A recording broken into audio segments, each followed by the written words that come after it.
irmãos, recebam a paz do Senhor Jesus. Amém. Podem sentar. Meus irmãos, eu quero ser grato a Deus, primeiramente, por essa oportunidade. Também ser grato a Deus pela vida do nosso pastor, que tem confiado na nossa chamada, no nosso ministério. E com certeza Deus ele tem coisas boas para fazer por nós. Amém? Somos gratos a Deus. Sou grato a Deus pela vida do nosso pastor, porque dia 20 agora, dia 22 agora vai fazer um ano que eu sofri um acidente, quebrei meus 2 pés, e eu confesso aos irmãos que eu fui muito bem cuidado pelo nosso pastor.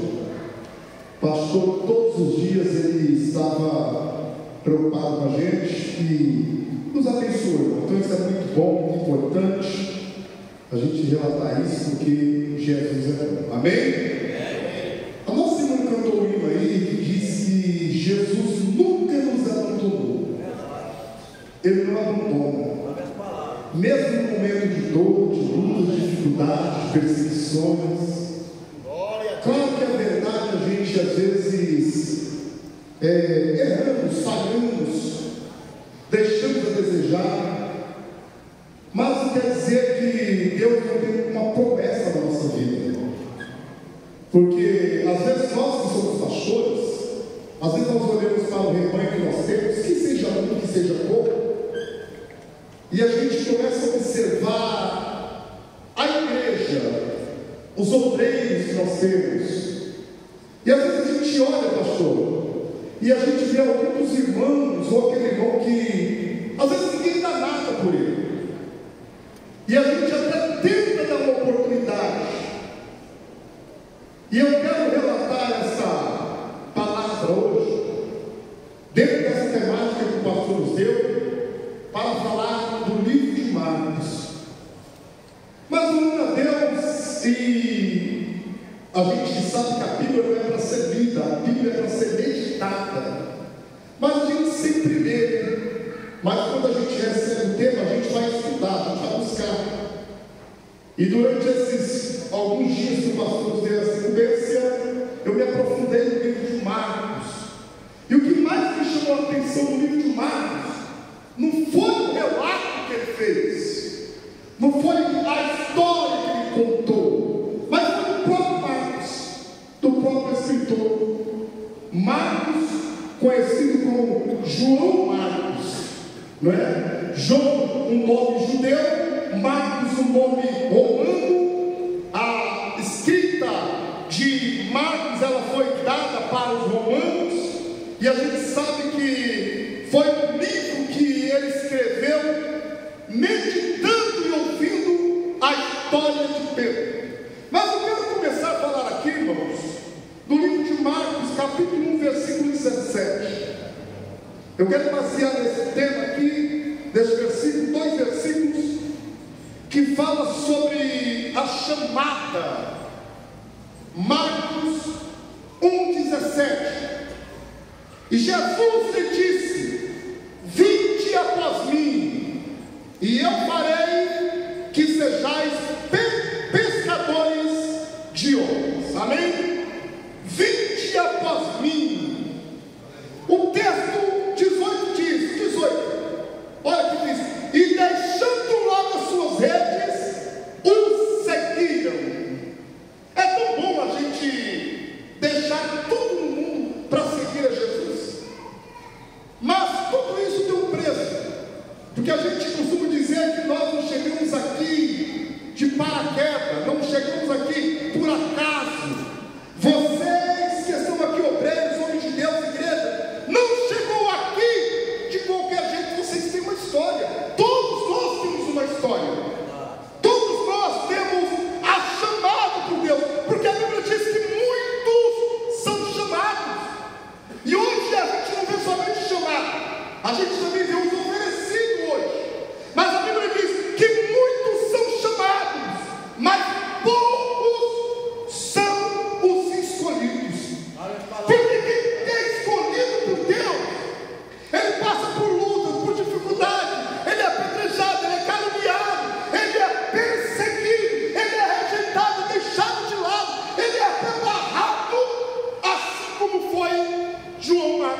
Marcos e Barnabé. E no meio do caminho, no meio desse destempero, dessa luta, João Marcos ele fica assustado, porque ele vê o Paulo sofrer, sendo perseguido, apanhando. Ele vê tanta luta que ele fica com medo. Talvez um jovem rapaz ainda, com a chamada grande, ele disse: opa, esse negócio de viagem não é para mim não. E a gente vê que ele foge. O mais interessante de tudo isso é que a gente começa a entender os propósitos de Deus. Por quê? A fuga dele deixou Paulo irritado. Paulo ficou irritado com João Marcos, porque o menino dessa a gente abandona. Imagine você, irmão, vai fazer uma viagem, e nessa viagem você está contando com o seu companheiro, e quando você mais precisa do teu companheiro, o teu companheiro faz o quê? Te abandona, te deixa. Paulo colocou ele como inútil. Eu não quero ele porque está certo para mim. Passa-se os dias, tem a turbulência da viagem de Paulo, de Barnabé e de outros, e quando eles retornam à segunda viagem, Barnabé fala para Paulo: Paulo, vou levar meu sobrinho, ele vai comigo. Não, vai não. E eles têm uma discussão, os dois. A Bíblia relata que eles discutem, há uma contenda. Aqui em Atos capítulo 15, versículo 37, Barnabé aconselha que tomasse consigo João, chamado Marcos, mas Paulo parecia razoável que não tomasse consigo aquele que desde a Panfilha se tinha apartado dele, e não acompanhou naquela viagem. E tal contenda houve entre eles, que se apartassem um do outro. Barnabé, levando consigo Marcos, navegou para Chipre. Inútil, não serve. Às vezes nós olhamos para o jovem, para aquele obreiro que está tendo trabalho, e às vezes nós queremos descartar ele. Deixa de lado, joga ele de lado. Não dá fruto. E às vezes é Deus que está provando. Às vezes é Deus que está colocando em prova. E eu tenho essa chamada. A Noemi até fala para mim que é muito dura. Às vezes nós chegamos numa congregação em algum lugar, e eu sempre me apaixono por um jovem, e eu sempre olho para ele e falo assim: essa tem futuro, essa tem chamada. E eu começo a trabalhar com eles, pastor. Tanto que eu trabalhava com um jovem, o nome dele é Fernando, e pensa num camarada atribulado, perturbado, endemoniado. Xingava, gritava, brigava comigo, mas todo dia que ele entrava no carro, eu evangelizava ele. E eu dizia para ele xingava, me empurrava: cala tua boca, fecha tua boca. Não, eu insistia, e durante 3 anos eu investi na vida do Fernando. Um dia o Fernando falou para mim não dá mais. Aí a gente foi para Paraíba, fazer uma mudança na Paraíba, passamos 8 anos, e eu volto em São Paulo para fazer uma visita. E quando eu chego em São Paulo, eu vejo um camarada vindo andando do meu lado, e ele chega para mim, estende a mão e fala para mim: a paz do Senhor Jesus. Eu falei: para de brincadeira, rapaz, o negócio é sério. Ele falou: não, eu aceitei a Jesus Cristo como meu único e suficiente Salvador. As tuas palavras, depois que eu saí, me perturbou. E eu abracei o Fernando.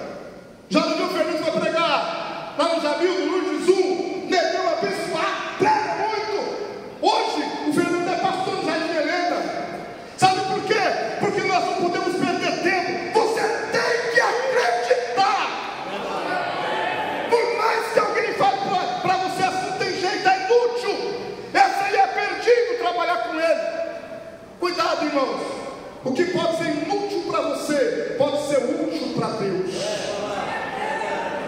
Paulo olha para Barnabé e diz: ele não vai comigo, passa-se o tempo.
um jovem lá, Denison Félix, vocês vão ouvir muito falar dele. E um dia ele chegou para mim e falou assim, tinha 15 anos, pastor, vamos jogar uma bola? Eu falei, eu não jogo bola, irmão. Já sou velho, já tenho muita força. Não, pastor, bora lá. Eu falei, o que você quer ser da vida? Pastor, eu quero ser jogador de futebol, eu quero ser bombeiro e eu quero ser pregador. Eu falei, 3 coisas, você tem que escolher uma só. Escolhe uma. Então eu quero ser jogador. E Jesus, onde fica? Ele disse, eu quero ser bombeiro. Eu falei, meu filho, Jesus está mandando a gente incendiar a terra. Ele disse, mas foi para mim ser pregador. Eu falei, entra no quarto.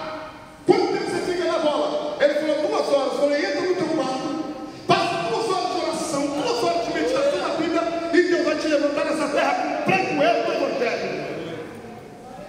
Passou uma semana, aí o Deus chegou para mim e falou, pastor, o que o senhor fez com Deus? Eu falei, por quê? Está dentro do quarto, lendo a Bíblia, pregando sozinho dentro do quarto e jejuando. Encontrei o Deus agora na Paraíba, quase todos os cartazes de 220 igrejas da comunidade CGPB, o Denison Félix está como pregador principal. Ele está pregando, está dando glória a Deus, casou, vai ser pai, e disse, pastor, eu agora sou presbítero da igreja, dirijo uma congregação, e Deus está me exaltando. A gente precisa acreditar. Você precisa acreditar em quem está do teu lado. Nós precisamos deixar eles trabalhar. Porque se você vai abraçar os jovens de hoje, não tem igreja. Abrace eles, dê oportunidade para eles. Eu começo a observar aqui e eu vejo aqui Pedro, Marcos, depois de muitos anos, Paulo reconhece a grandeza de Deus. Deus seja louvado, aleluia. Glória a Deus. Ele passa a ser admirador de Pedro. Eu estou perguntando um dia por que Pedro não escreveu os evangelhos. Pedro não escreveu o evangelho dentre os 4, porque ele era narrador. Enquanto ele pregava, enquanto ele ensinava, Marcos sentava e ficava admirando. E ele teve a ideia de escrever e começar a relatar tudo o que estava vendo. E o mais interessante é que Marcos, ele poderia ter escrito desde lá atrás, porque Marcos não foi discípulo de Jesus, nem apóstolo. Marcos não conheceu Jesus. Marcos não sabia como era Jesus. Mas ele teve conhecimento porque ele começou a ouvir Pedro relatar. E Pedro relatava. E a rapidez dele foi tão grande. E um escritor tão inteligente que ele já começou falando de João Batista. Ele disse, eu vou começar por João Batista, porque João Batista não houve outro profeta maior que ele, nascido de mulher. João Batista foi o profeta maior que essa terra já viu. Então eu não posso comparar com Isaías, eu não posso falar de Moisés, eu não posso falar de eu tenho que começar por aqui, por João Batista. E ele inicia a palavra dizendo, no princípio do Evangelho, irmãos. A era de profeta tinha acabado naquele momento. Então ele disse, vou relatar sobre João Batista, o meu xará. Porque João Batista era diferente. O pai era sacerdote, ele tinha condições boas, ele poderia andar com as suas melhores roupas, ele poderia ser o destaque da cidade. Mas ele viu a corrupção, ele viu o sistema, ele viu coisas erradas. A Bíblia diz que ele se ausentou para o deserto. E ele chega no deserto, ele se esconde. A Bíblia diz que ele orava, jejuava. E Marcos dá o relato. E apareceu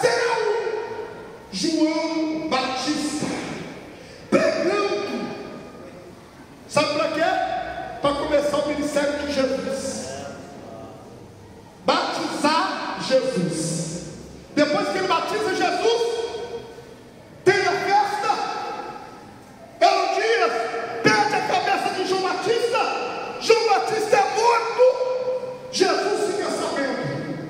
E Jesus disse: pronto, é chegado o meu reino. Aí começa o reinado de Jesus. O mais interessante aqui, irmãos, eu comecei a falar de Marcos, porque o mais interessante aqui é que aquele menino lá atrás que era inútil, que não tinha nada, ele aprendeu, e ele começa a fazer o que Deus colocar no seu coração. 50 anos depois, claro que as datas não são muito certas, os teólogos aqui, os pastores sabem que quando se fala em data não é certeira, mas após 50, 65 anos, após a morte de Jesus, Marcos começa a ouvir Pedro, e Marcos então é o primeiro homem a escrever o Evangelho. Ora, se a gente for ver pela lógica, seria Mateus, Marcos, Lucas e João, mas não, o Evangelho primeiro a ser escrito foi o de Marcos.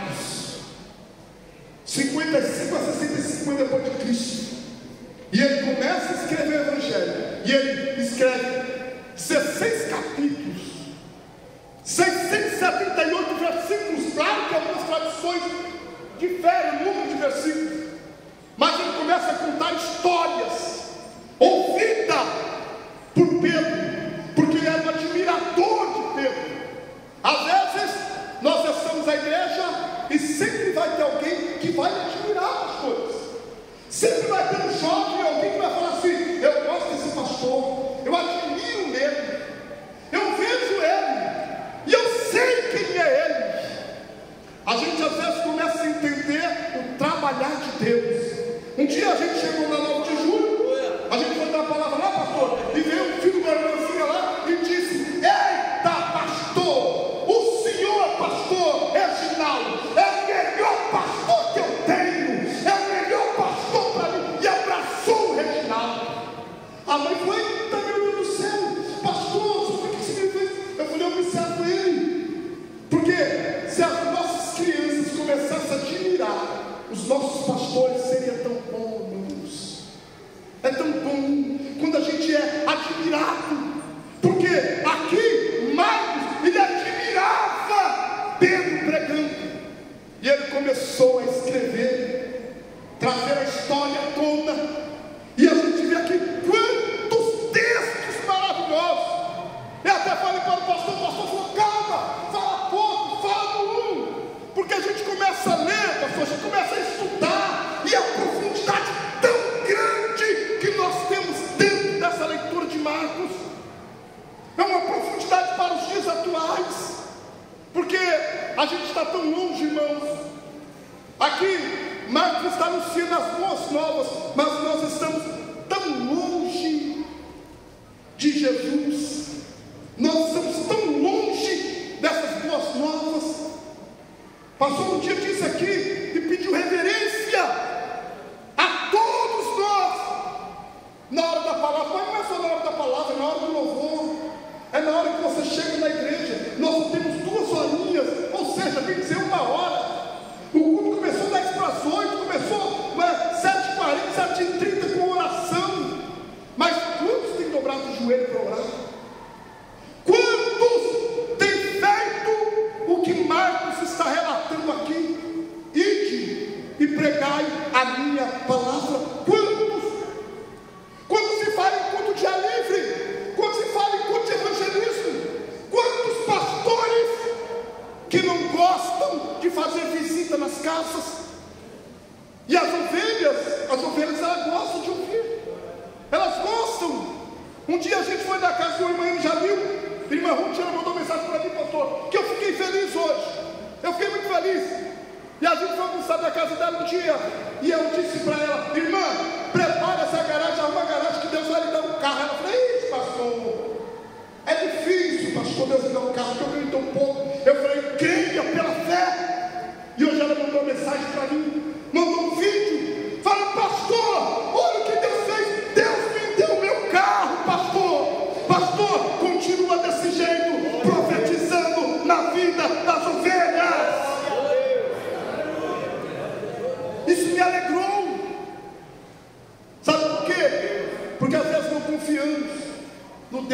temos. Aleluia.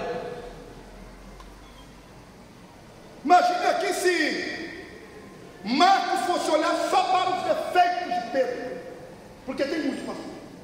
Um dia eu preguei e falei sobre os gráficos da vida de Pedro. Está mais para baixo do que para cima. Pedro era pequeno, era ignorante, era duro de palavras. No entanto, que puxou a espada para matar o soldado. O soldado desviou, cortou a orelha. Pedro era violento. E se Marcos parasse para observar os seus erros?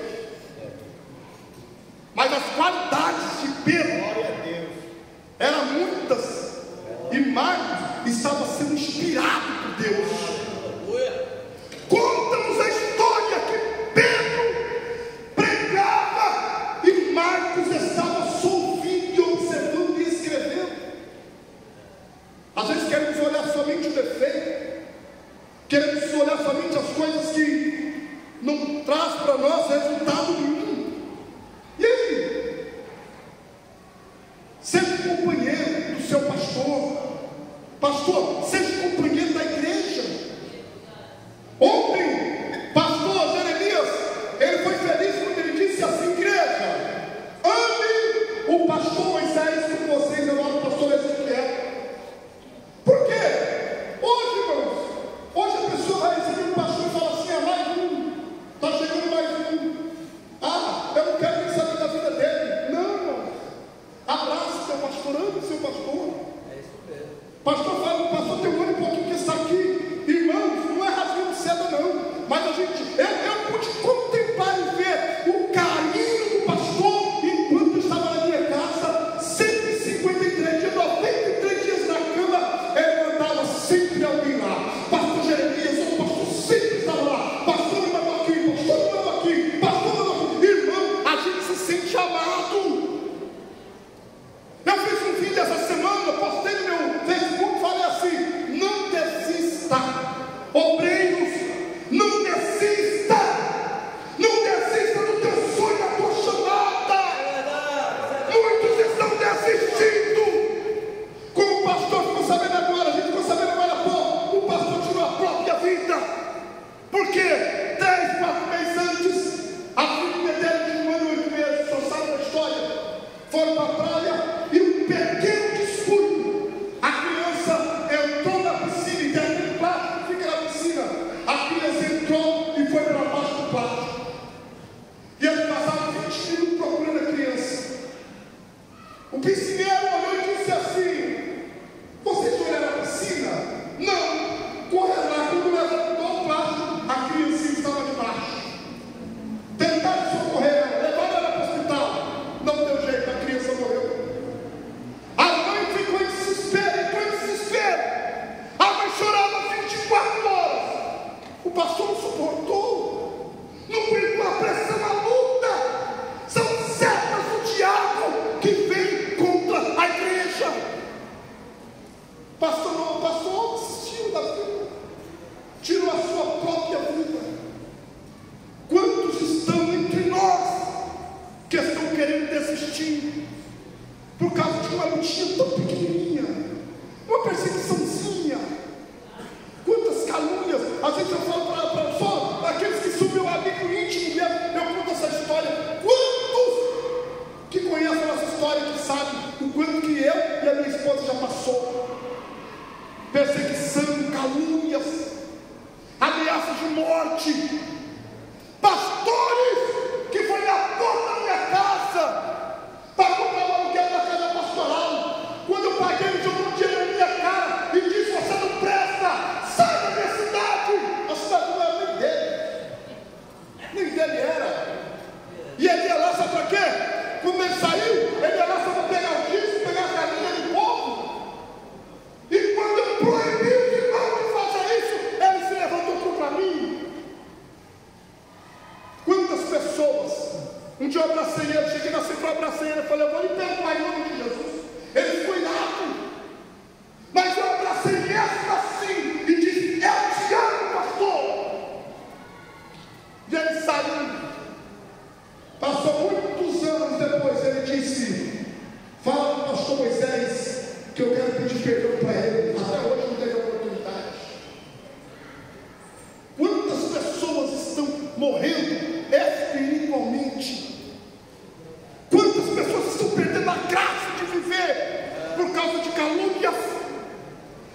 fofoca, e você tem um Deus tão grande e não sabe o poder de Deus. Isaac Newton, ele disse uma frase que marca a nossa vida: o nosso conhecimento de Deus é igual uma gota, e o nosso desconhecimento de Deus pode juntar 5 continentes de água, que você nunca vai entender o tamanho da soberania de Deus. Quando a Bíblia diz que Deus senta no céu e os cabelos dos seus pés é terra, a gente sabe o que é esse cabelo. Quem não sabe vai aprender agora o que é esse cabelo. Esse cabelo é como essa caixa: a pessoa senta, coloca o pé e descansa, não é? Os reis antigos, eles colocavam seus escabelos e colocavam o nome de todos os inimigos que ele derrotou, e colocava dor, e ele dizia: já matei dor. Ele sentava, descansava e dizia: eu tenho poder sobre todos que eu já matei. Mas Deus não. Deus senta no céu, coloca os seus pés sobre a terra, porque a terra é escabelo dos seus dedos. Ele diz: toda a terra, todo o céu, todo o poder pertence a mim. Eu sou Deus. Sabe o que eu estou falando para você nesta noite? Ei, olha para o livro de Marcos, busque aprofundar-se em Deus, o tamanho da grandeza dos mistérios de Deus. E o mais interessante aqui para mim encerrar, mas ainda tenho 5 minutos, mas vou encerrar antes para deixar um crédito para você. Deixa eu dizer uma coisa para você. O capítulo 5 de Marcos começa no capítulo 4. Jesus fala: vamos passar desse lado para o outro lado, porque Jesus estava pregando para a multidão. É tão bom pregar para a multidão, meu Deus. Oh, como é bom. A gente que é pregador é Josimar. A gente que gosta de pregar, como é bom pregar para a multidão. 5, 10, 15 mil pessoas. Mas Jesus estava pregando e os discípulos estavam olhando, e Jesus disse: olha, eu estou pregando para toda a multidão aqui, mas nenhum deles está interessado na palavra. Eles estão interessados na comida, no pão, na cura, na libertação. Vamos fazer o seguinte: vamos para o outro lado. No meio do caminho encontra a tempestade, o mar, e Jesus desce em Gadara. Quando Jesus desce em Gadara, veio um endemoniado diante dele correndo. Jesus